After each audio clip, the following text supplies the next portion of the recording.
La hora del susurro existe, y alguien sigue escuchándola. Antes de continuar, necesito que entiendas algo. Lo que vas a escuchar en los próximos 40 minutos no es ficción.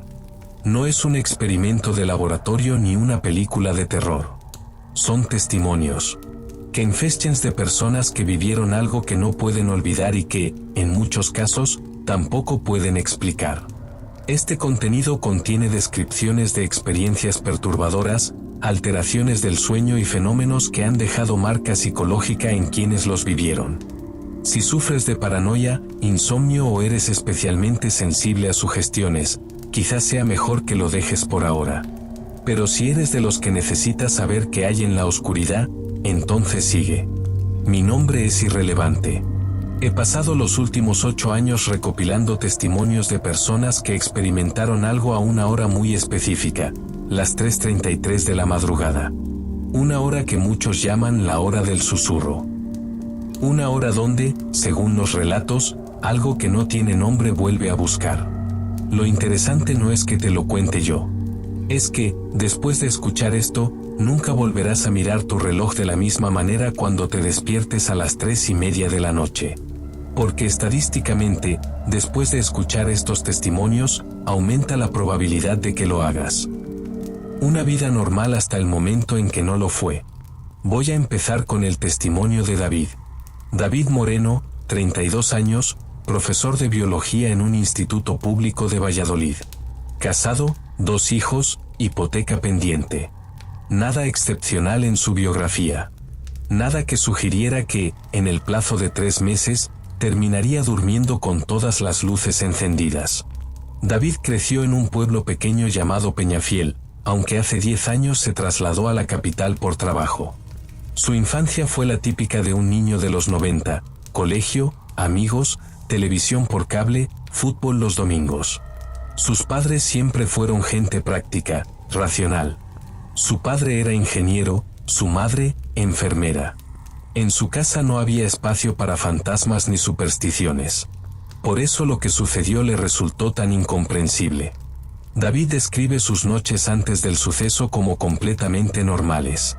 Se acostaba alrededor de las 11 de la noche, después de ayudar a los niños con los deberes y de ver las noticias de la una con su esposa, María.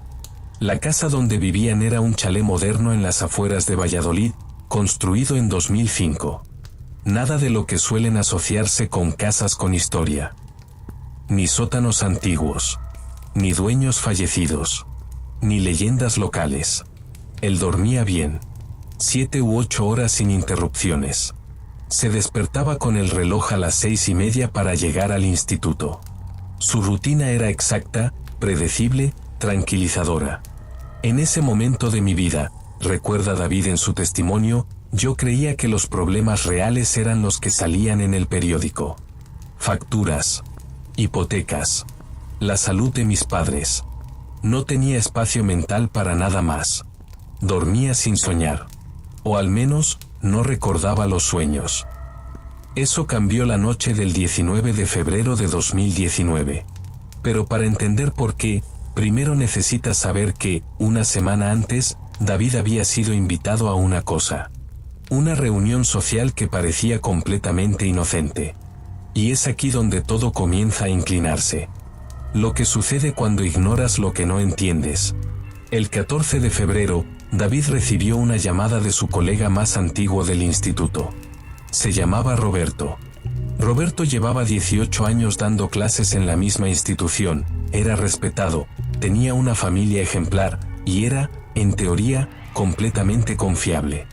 Roberto lo invitó a una reunión social en la bodega de un amigo común. Nada más. Una velada de vinos, quesos locales, música de fondo. David casi dice que no. Las noches de trabajo eran exhaustas.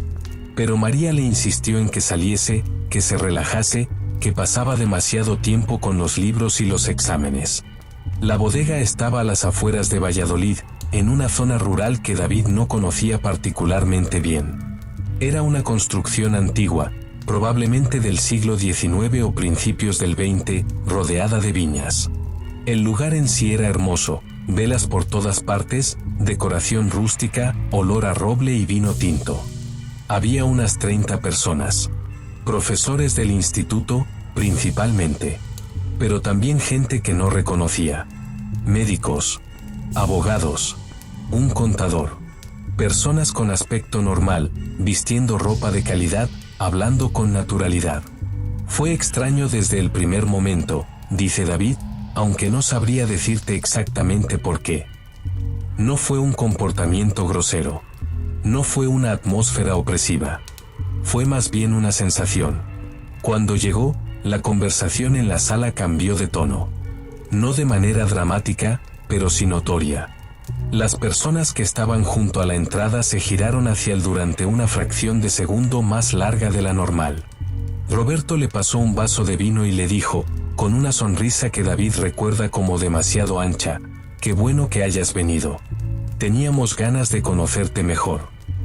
¿Teníamos? ¿Desde cuándo se conocían todos ellos de una manera tan específica? David pasó la primera hora de la velada en una conversación normal. Habló de sus clases, de sus hijos, de un viaje que tenía planeado a la playa. Nadie mencionó nada extraño. Nadie hizo preguntas incómodas. Pero en algún momento, alrededor de las 10 de la noche, la dinámica cambió. Estaba en la zona más oscura de la bodega, donde guardaban los barriles antiguos, cuando escuchó voces bajas a su espalda. Voces de Roberto y otras 2 personas. Hablaban en español, pero con un tono que David nunca había escuchado en un contexto social. Era susurrado, rítmico, casi como si recitaran algo. David se giró, pero la penumbra era densa. Apenas podía ver a los hombres, solo sus siluetas. Y en ese momento en que se giró, el susurro se detuvo. El silencio fue instantáneo. Absoluto. ¿Interrumpo algo?, preguntó David. Roberto levantó la vista. Su expresión cambió. No fue un cambio de culpabilidad. Fue un cambio de cálculo. Como si estuviera evaluando algo en David. No. Solo hablamos de negocios, dijo Roberto. Cosas aburridas. Ven, vamos a comer algo. Y así pasó. Un momento extraño que podría olvidarse con facilidad. Un momento que David casi ignoró mientras comía jamón ibérico y queso de cabra. Pero antes de marcharse, antes de que David se fuese a las 11:30 de la noche, Roberto lo paró en la puerta. David, una cosa, dijo Roberto. Hay ciertos horarios donde es mejor estar durmiendo. ¿Entiendes? Ciertos momentos donde la mente está más abierta a cosas que no debería estar abierta. David preguntó qué significaba eso. Roberto sonrió. Esa sonrisa ancha de nuevo. Solo protegerte. Entre colegas. Ya verás. David condujo a casa pensando que Roberto había bebido demasiado vino. Pero algo en su interior, algo que no podía nombrar, le decía que aquella advertencia no era accidental. En ese momento, David no sabía que su primer encuentro con la entidad de las 3:33 ocurriría exactamente 5 días después. Y en ese momento, tampoco sabía que Roberto sabía exactamente cuándo sería. Cuando tu cuerpo se despierta pero tu mente sigue dormida. Pasaron 5 días normales. Completamente normales. David enseñó sus clases, ayudó a sus hijos con los deberes, vio películas en el sofá. Nada le hizo pensar que algo fuese diferente. Hasta la noche del 19. Se acostó a las 11 como siempre. María estaba leyendo junto a él. Los niños dormían en sus respectivas habitaciones. La casa estaba en silencio. Él cerró los ojos alrededor de las 11:15. Lo siguiente que recuerda es despertarse. No fue un despertar gradual. No fue el lento retorno a la conciencia que experimentaba normalmente. Fue instantáneo. Era como si alguien hubiese pulsado un interruptor. De la nada absoluta a una lucidez completa. David abrió los ojos en la oscuridad. La habitación estaba como la recordaba, pero había algo diferente en el aire. Una densidad. Un peso. Como si la oscuridad no fuese simplemente la ausencia de luz, sino algo presente. Algo con sustancia. Giró la cabeza lentamente para mirar el reloj digital en la mesita de noche. Las 3:33. Fue un momento de esos donde todo tu cuerpo se pone rígido, recuerda David. No de miedo todavía. De confusión. ¿Por qué me había despertado a esa hora exacta? Nunca me despierto en mitad de la noche. Dormía todo lo que quería dormir. Y sin embargo, allí estaba, completamente despierto, a las 3:33. Lo primero que hizo fue girar la cabeza para mirar a María. Ella dormía.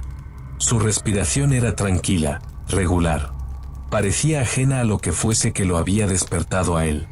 Entonces escuchó el sonido. Fue débil. Tan débil que durante unos segundos David dudó de haberlo escuchado realmente. Un susurro. Provenía de atrás de la cama. Del otro lado de la pared.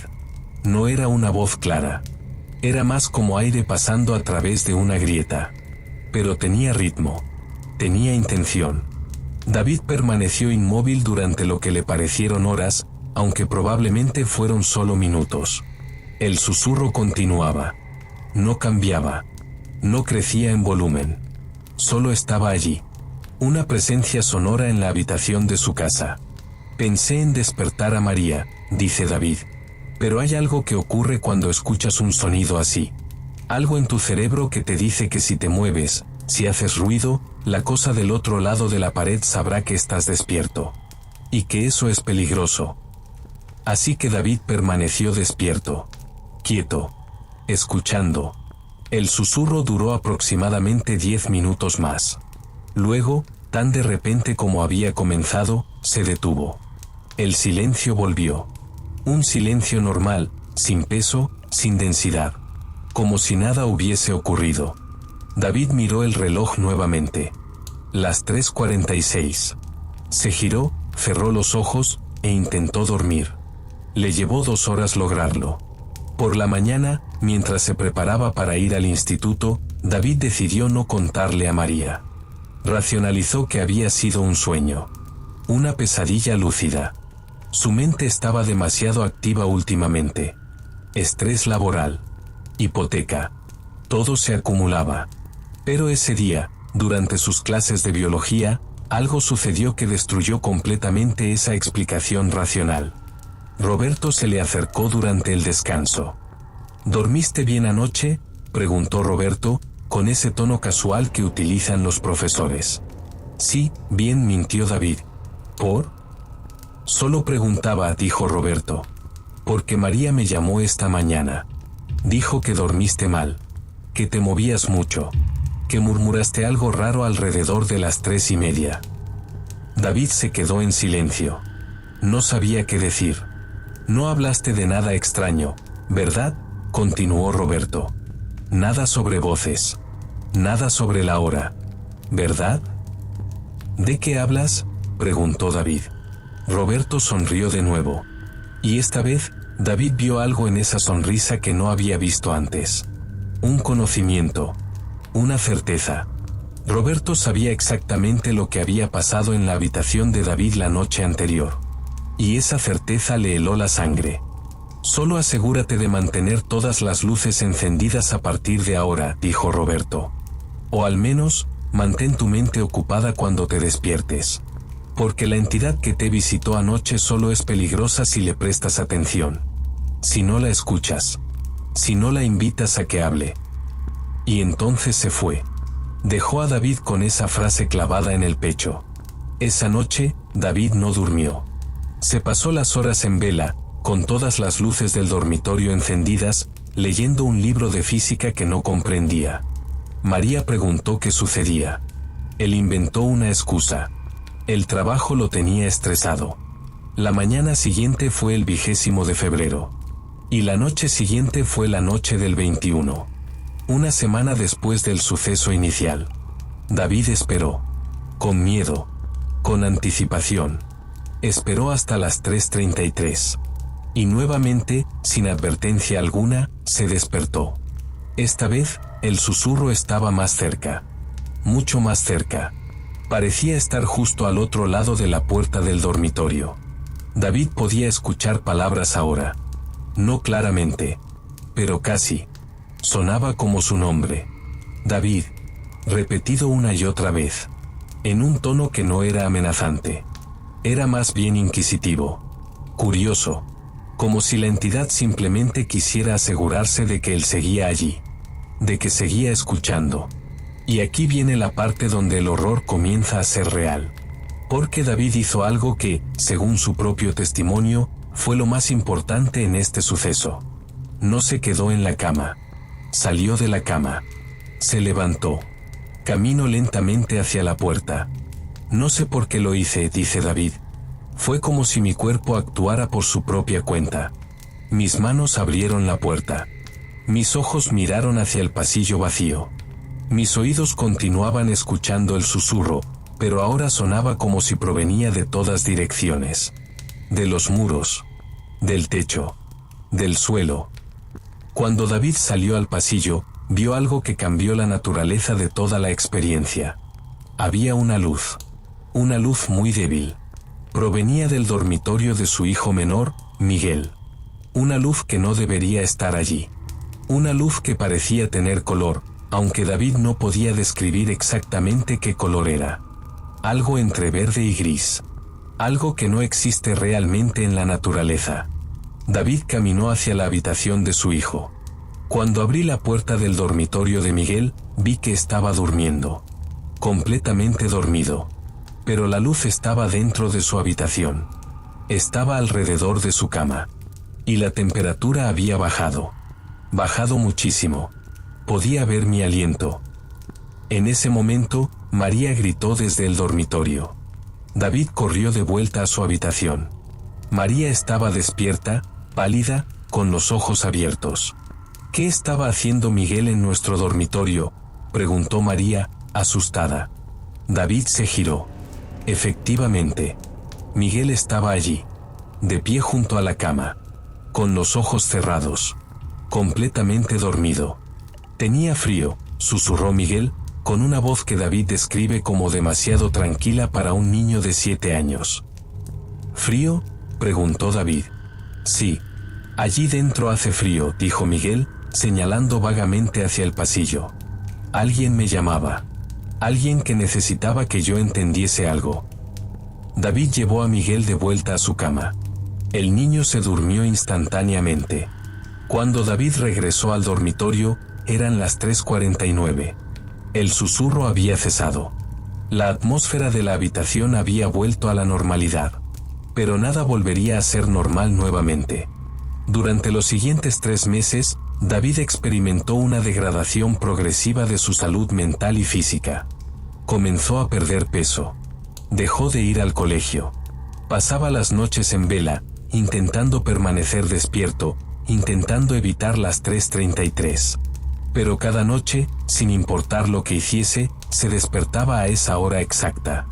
Y cada noche, el susurro estaba allí. A veces lejano. A veces cerca. A veces sonaba como Roberto. A veces sonaba como su padre. A veces sonaba como voces que David no reconocía. Luego comenzaron los cambios en su comportamiento. David se volvió obsesivo. Comenzó a evitar ciertos lugares del instituto. Evitaba los pasillos donde Roberto caminaba. Luego, evitaba ir al instituto completamente. Su director le sugirió un permiso por enfermedad. Las personas a su alrededor notaron el cambio. Sus amigos comenzaron a distanciarse. Su familia lo observaba con preocupación. María intentó ayudarlo, pero David no podía explicar qué estaba sucediendo. ¿Cómo podía explicar que cada noche, a las 3:33, algo que no tenía nombre lo visitaba? ¿Que su familia estaba siendo afectada? ¿Que había visto a Roberto en 3 ocasiones fuera de su casa, a altas horas de la noche, simplemente observando? En algún momento, David se dio cuenta de algo muy importante, continúa el testimonio. La entidad no era el peligro. El peligro era el conocimiento de la entidad. Era saber que existía. Porque una vez que sabes que existe, es imposible desconocerlo. Imposible ignorarlo. Y quizá lo más perturbador de todo, una semana antes de que David decidiera marcharse de Valladolid, vio a su hijo menor en la cocina, escribiendo algo en un papel a las 11 de la noche. David le preguntó qué hacía despierto. Miguel lo miró con los mismos ojos que tenía aquella noche en el pasillo. Estoy anotando las cosas que la persona de las 3:33 me pide que anote, dijo Miguel, para que no las olvide cuando me despierte. David no le pidió que leyese lo que había escrito. Tenía miedo de lo que podría estar allí. 3 semanas después, David pidió una excedencia en el trabajo. María y él decidieron mudarse. Fueron a Segovia, a una casa alquilada en la montaña, a cientos de kilómetros de Valladolid. David creía que la distancia sería suficiente, que al cambiar de lugar, la entidad se quedaría en Valladolid, que las 3:33 apenas serían un número en otro reloj. Pero la primera noche en Segovia, a las 3:33 exactamente, David se despertó nuevamente. Y el susurro estaba allí, de nuevo. Ahora el miedo no era el miedo a lo desconocido. El miedo era la certeza de que algo te sigue. Algo que no respeta distancias. Algo que ha decidido que has sido elegido, y que no hay lugar en la tierra donde puedas estar completamente seguro. Cuando el horror ya no es un evento, es una forma de vida. A partir de ese momento, continúa el testimonio de David, dejé de intentar huir. El esfuerzo de escapar era más agotador que simplemente aceptar que esto era mi vida ahora. David y su familia permanecieron en Segovia durante 6 meses. Fueron meses de progresivo aislamiento. David no buscó trabajo. Pasaba las noches en el sótano de la casa de alquiler, durmiendo durante el día e intentando evitar la oscuridad nocturna de las 3:33. María presentó una solicitud de divorcio. Ella escribió en los papeles que su marido había sufrido un colapso mental irreversible. No fue una acusación injusta. David lo reconoce ahora. Estaba roto. La entidad no lo había herido físicamente, pero lo había desarmado emocionalmente de una manera que no podía recuperarse. Sus hijos lo visitaban cada fin de semana, pero él podía ver el miedo en sus ojos cuando lo miraban. Especialmente Miguel. Miguel tenía un vínculo con la entidad que David no comprendía y que lo asustaba más que cualquier otra cosa. El pediatra de Miguel sugirió que fuera evaluado. Los psicólogos dijeron que estaba predispuesto a la sugestión y que la ansiedad de su padre había contaminado su equilibrio emocional. Pero David sabía la verdad. Miguel estaba siendo elegido de la misma manera que él lo había sido. Y quizá su propósito era distinto. Quizá Miguel no estaba siendo marcado para el miedo, sino para algo más. Luego vinieron las cartas. David comenzó a recibir cartas sin remitente. Cartas manuscritas, con la caligrafía que reconocía perfectamente. Era la suya. Pero él nunca había escrito esas cartas. En las cartas, una versión de David hablaba sobre lo que había visto en las 3:33. Describía detalles que nunca había contado a nadie. Detalles sobre rituales. Detalles sobre nombres. Detalles sobre lugares en Valladolid donde ocurrían reuniones que no eran reuniones sociales, sino actos de comunicación con la entidad. Una carta contenía un mapa. Un mapa que mostraba la bodega donde Roberto lo había invitado, pero también mostraba otros lugares. Una iglesia abandonada en las afueras del pueblo. Un cementerio. Un sótano bajo un edificio de apartamentos en el centro de Valladolid. David destruyó las cartas. Las quemó en la chimenea de la casa de alquiler. Pero la destrucción no detuvo la llegada de nuevas cartas. Después de 2 años, David decidió dejar de recibir cartas. Abandonó la casa de Segovia. Se mudó a Madrid. Rompió completamente con su vida anterior. Cambió de nombre legalmente. Obtuvo un trabajo en una biblioteca, donde podía estar rodeado de libros y luz artificial durante el día. Y durante 5 años, David no contó a nadie nada de lo que le había sucedido. Hasta que, en 2024, decidió enviarme su testimonio. ¿Por qué ahora?, pregunté en el correo que le envié. Su respuesta fue simple: porque me doy cuenta de que el silencio no me protege. La entidad sigue existiendo haya yo hable de ella o no. Y si existe, significa que está buscando a otras personas. Significa que hay otros Davids despertándose a las 3:33. Y si mi silencio no me protege a mí, al menos podría ayudar a otros a entender lo que les está sucediendo. Al menos podrían saber que no están locos. Que hay una razón para esto. Y aquí viene la parte más perturbadora del testimonio de David. Hace 3 semanas, David recibió una llamada. Un número que no reconocía. Respondió. La voz al otro lado era la de su hijo Miguel. Pero Miguel ahora tiene 16 años. Y la última vez que David vio a Miguel, tenía 10. Eso ocurrió hace 6 años. Han pasado 6 años sin contacto. Papá, dijo Miguel, necesito que sepas que la entidad no es algo que haya venido de fuera. Fue creada por la reunión. Por todas las personas que estaban allí esa noche. Y necesito que sepas que cada persona en esa reunión fue elegida específicamente. Fueron seleccionadas porque tenían algo en común. Un potencial. David preguntó: ¿un potencial para qué? Para expandir la comprensión de algo que no tiene nombre, dijo Miguel. Roberto no es quien crees que es. Es uno de muchos. Y la entidad de las 3:33 es más antigua de lo que imaginas. Existe desde hace cientos de años. Desde antes de que la bodega fuese construida. Desde antes de que el pueblo fuese poblado. David intentó preguntar más, pero Miguel colgó. Desde entonces, David ha recibido mensajes de texto de números desconocidos. Siempre alrededor de las 3:33. Siempre con una sola palabra: escucha. David sigue viviendo en Madrid. Sigue trabajando en la biblioteca.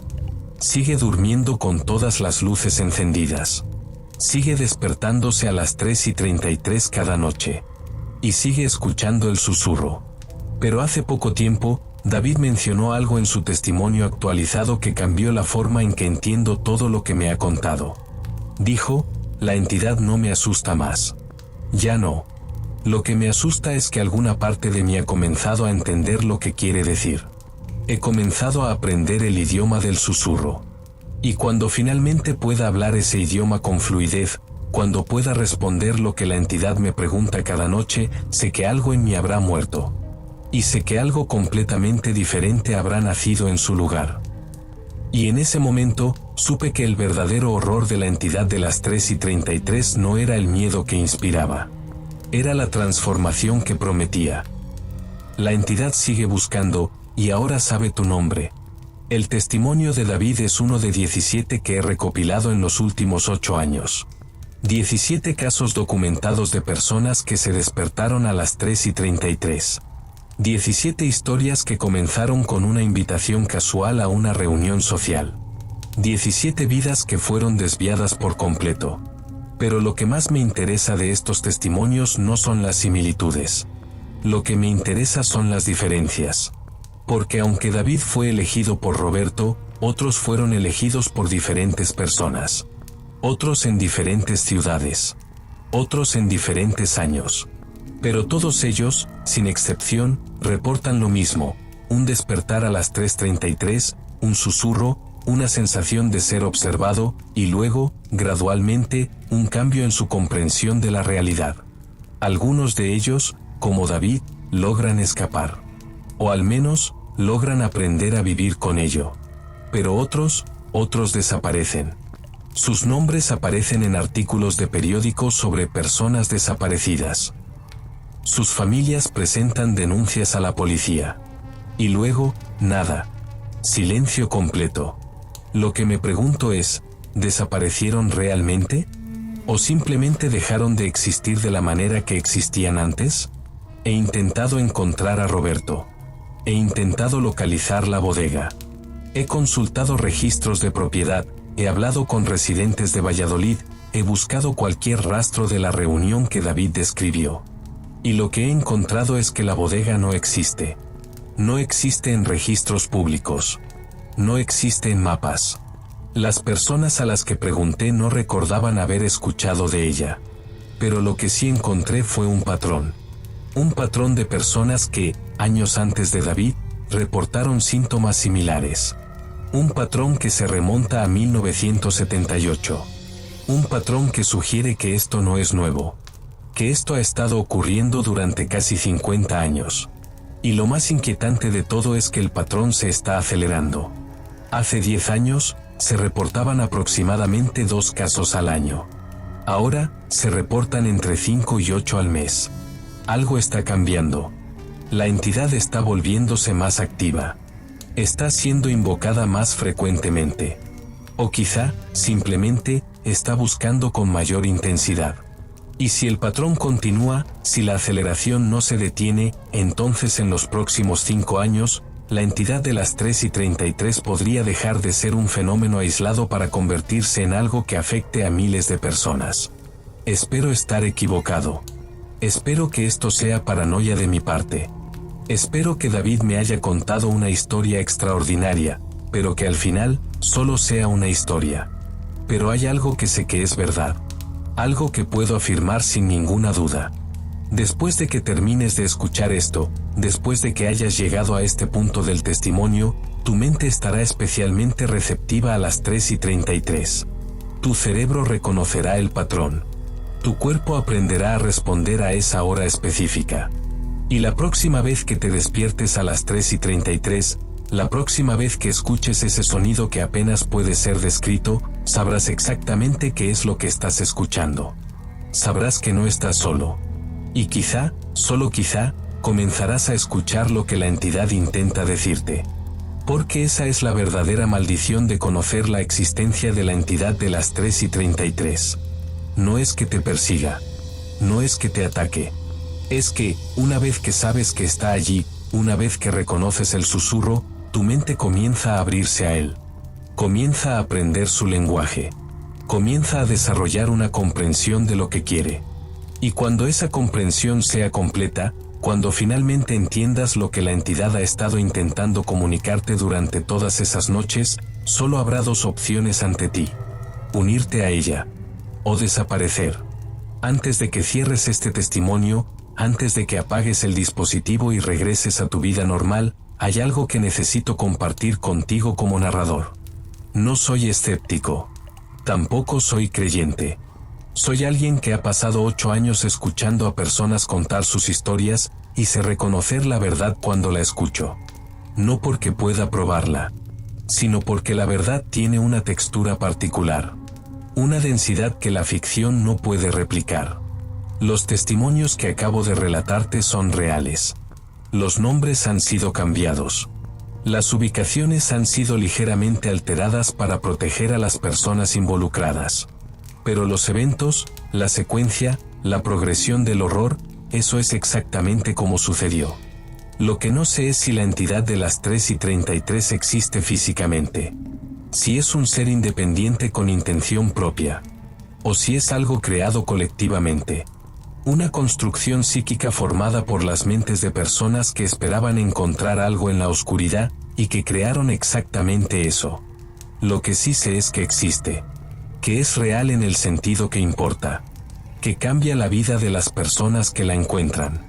Y lo que también sé es que, después de que termines de escuchar esto, después de que estos testimonios permanezcan en tu memoria, existe una probabilidad estadísticamente significativa de que esta noche, cuando te acuestes, tu mente estará atenta a las 3:33. Tu cuerpo podría despertarse a esa hora exacta. Tu subconsciente buscará patrones. Esperará un sonido que no debería estar allí. Y si lo escuchas, si realmente escuchas algo en la oscuridad, recuerda esto, no es falta de racionalidad creer en lo que experimentas directamente. Es el acto más racional posible. Confía en tu experiencia. Pero protege tu mente. Porque la experiencia sin comprensión es el camino que muchas personas han tomado antes que tú. Y muchas de ellas nunca han regresado. Si esta historia te ha provocado inquietud, si sientes que hay algo en lo que David relató que resuena demasiado cerca de tu propia experiencia, si conoces a alguien que se despierte consistentemente a las 3:33, si has escuchado susurros que no pueden ser explicados, entonces quizá no sea casualidad que hayas llegado hasta aquí. Quizá haya una razón por la que este testimonio ha llegado a ti en este momento específico. Si quieres compartir tu propia experiencia, si quieres que tu historia sea documentada y preservada, puedes hacerlo. Las puertas están abiertas para aquellos que necesitan ser escuchados. Para aquellos que saben que no están solos en esto. Suscríbete a este canal.